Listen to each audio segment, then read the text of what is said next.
देखिए, भगवान को धरती पर उतारने का जो काम था, वो हमेशा से ही कठिन रहा था और लगभग असंभव प्रतीत होता था।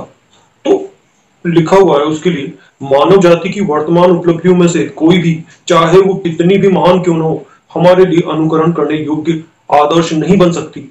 मानव आदर्शों के परीक्षण क्षेत्र के रूप में विशाल जगत पड़ा है। हमारा उद्देश्य बिल्कुल भिन्न है, और अगर अभी हमारी सफलता के अवसर बहुत कम हो, तो भी हमें विश्वास है कि हम भविष्य को तैयार करने के लिए काम कर रहे हैं। बाह्य दृष्टिकोण से हम जगत की बहुत सी वर्तमान उपलब्धियों से नीचे हैं, परंतु हमारा उद्देश्य मानव मानदंड के अनुसार पूर्णता नहीं है। हम किसी और चीज के लिए प्रयास कर रहे हैं जो भविष्य की है। आश्रम की स्थापना इसलिए की गई है और उसका उद्देश्य भी यही है कि वह नए जगत का पालना बने। ऊपर की प्रेरणा, ऊपर की पथ प्रदर्शक शक्ति और ऊपर की सर्जक शक्ति नई उपलब्धि के अवतरण के लिए कार्यरत है। केवल अपनी त्रुटियां, अपनी अपूर्णताओं और अपनी असफलताओं के नाते आश्रम वर्तमान जगत का है। मानव जाति की वर्तमान उपलब्धियों में से किसी में भी वो शक्ति नहीं है जो आश्रम को उसकी कठिनाइयों से बाहर निकाल सके। आश्रम के सभी सदस्यों का पूर्ण परिवर्तन और अवतरित होते हुए सत्य के प्रकाश की ओर सर्वांगीण उद्घाटन ही उसे अपने आप को चरितार्थ करने में सहायता दे सकते हैं। निस्संदेह यह बहुत कठिन कार्य है, लेकिन हमें इसे पूरा करने की आज्ञा मिली है और हम धरती पर केवल इसी उद्देश्य से हैं। हम परम प्रभु की इच्छा और सहायता में अडिग विश्वास के साथ अंत तक चलते चलेंगे। द्वार खुला हुआ है और उन सबके लिए हमेशा खुला रहेगा जो इस उद्देश्य के लिए अपना जीवन देने का निश्चय करें।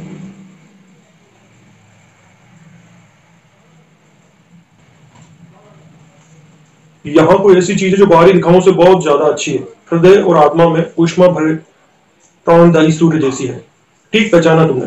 और मैं तुम्हें बधाई देती हूँ जो केवल बाहरी दिखावों को देखते हैं, उनमें सूक्ष्म परंतु महत्वपूर्ण भेदों को नहीं पहचान पाते, जो सच्ची और प्रकाश में चेतना की उपस्थिति से आते हैं। यहाँ पर हमारा कोई धर्म नहीं है। हम धर्म के स्थान पर आध्यात्मिक जीवन को रखते हैं, जो एक ही साथ अधिक सच्चा, अधिक गहरा और अधिक ऊंचा, यानी भगवान के अधिक निकट। क्योंकि भगवान हर चीज में, परंतु हम उनके बारे में सचेतन नहीं है। यही वह विशाल प्रगति है जो मनुष्य को रखनी चाहिए। देखिए, इसमें जो कुछ भी लिखा हुआ है ना, ये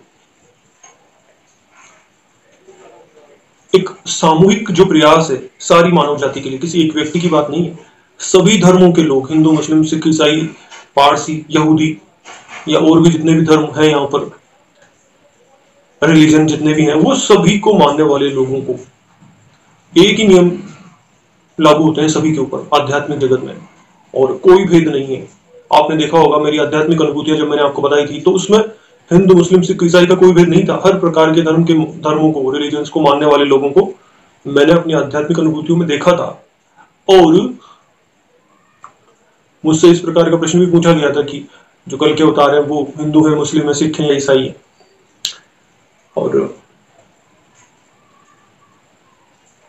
हिंदू परिवार में उनका जन्म निश्चित है, ये लिखा हुआ है कल की पुराण में, ये तो सच है। लेकिन साथ ही ये भी सच है कि भगवान के अवतरण के साथ जो रिलीजन्स हैं, वास्तव में रिलीजन्स क्या है मैंने पहले आपको बता दिया था।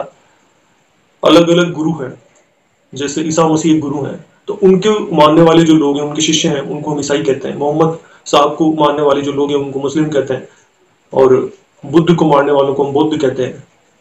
फिर गुरु नानक देव जी को मानने वालों को हम सिख कहते हैं, महावीर स्वामी को मानने वालों को हम जैन कहते हैं। तो इस प्रकार से है ये सब। और जहां तक हिंदू धर्म का प्रश्न है, ये इतना ज्यादा पुराना है, पौराणिक है, कि हम ये नहीं कह सकते कि ये, क्योंकि इसमें बहुत सारे गुरु हुए हैं, एक से बढ़कर एक महान गुरु हैं, अवतार हुए हैं। तो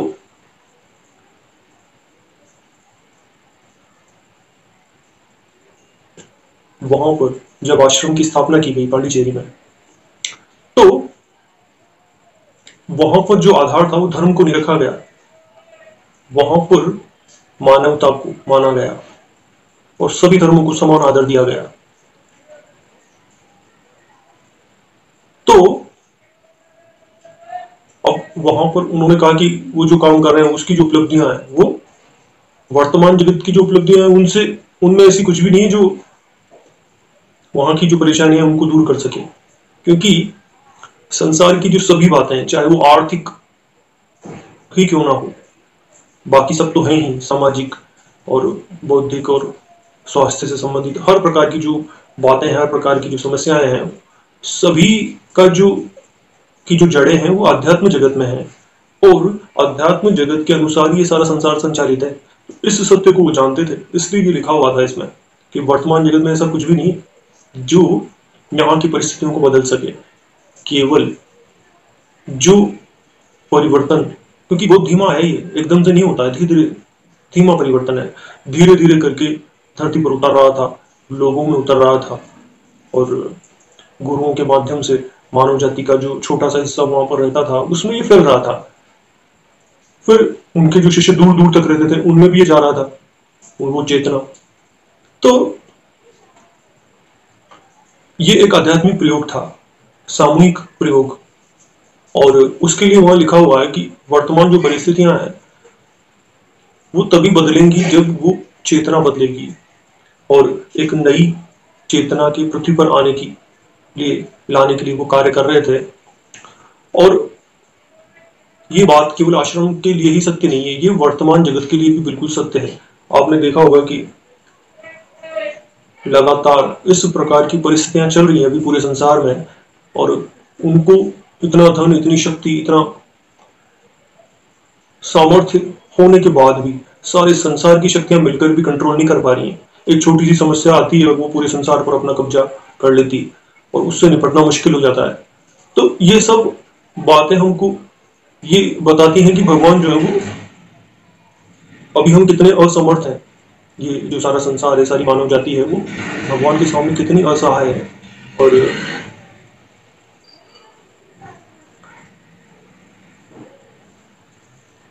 और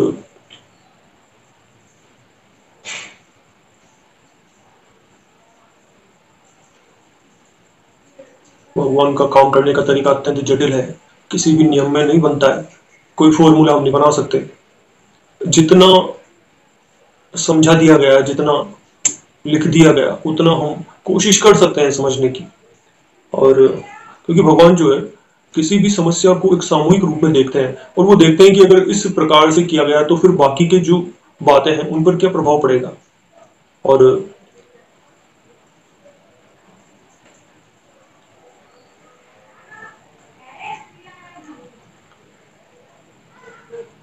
सर्वांगीण विकास के लिए वो चाहते हैं कि हर एक बात जो है वो साथ साथ विकसित हो और अंत में पूर्णता प्राप्त करे। इसलिए इतना धीमा प्रतीत होता है। हम चाहते हैं कि बस क्यों ना व्यक्तिगत विकास ही पूरा हो जाए सबसे पहले, लेकिन भगवान को यह पता है कि इस संसार का परिवर्तन हुए बिना व्यक्तिगत जो परिवर्तन है वो किसी काम का नहीं है। इसलिए हम, हर एक व्यक्ति अपनी अपनी परिस्थितियों में अपने आप को कैद पाता है, और उसे लगता है कि इनको बदलना और पूरी तरीके से बदल देना बहुत मुश्किल है। और लगातार हर एक व्यक्ति को प्रयास करना होगा, तो धीरे धीरे करके सामूहिक रूप से ये सब कुछ बदलेगा, सारे संसार की व्यवस्थाएं। और हम चाहें या न चाहें ये परिवर्तन अवश्य आएगा, और ये जो सारा जगत है, सारा जीवन है, वो दिव्य बनेगा, और भगवान के जो नियम है उनके अनुसार ही पुनर्व्यवस्थित होगा सब कुछ, और जो अव्यवस्थाएं हैं वो सब विलीन हो जाएंगी। और ये जो प्रक्रिया है वो धीमी गति से चल रही है। तो